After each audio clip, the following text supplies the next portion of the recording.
Verizon Fios router yellow light fix.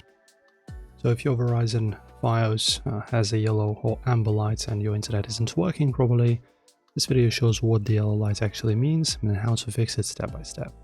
Okay, so what does it mean? So on Verizon Fios routers, a solid yellow or amber light usually means limited or no internet connection, even though the router has power. So the first thing to do, make sure that the fiber cable going into your ONT is securely connected and not damaged. The router depends on ONT to get internet.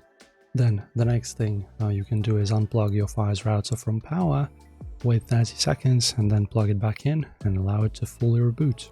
Then, if the yellow light stays on, unplug the ONT power cable, wait 30 seconds and then plug it back in.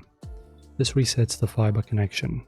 Then also make sure that the Ethernet cable from the ONT is plugged into the WAN or internet port on the router, not a LAN port. After restarting, give the router up to 10 minutes.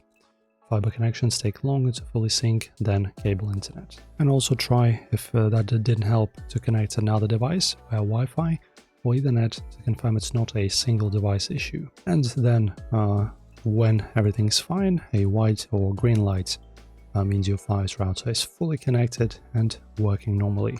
And that's it for the fix of Verizon Fios router yellow lights. If you want a guide for red light errors or slow Fios speeds, let us know, and thank you for watching.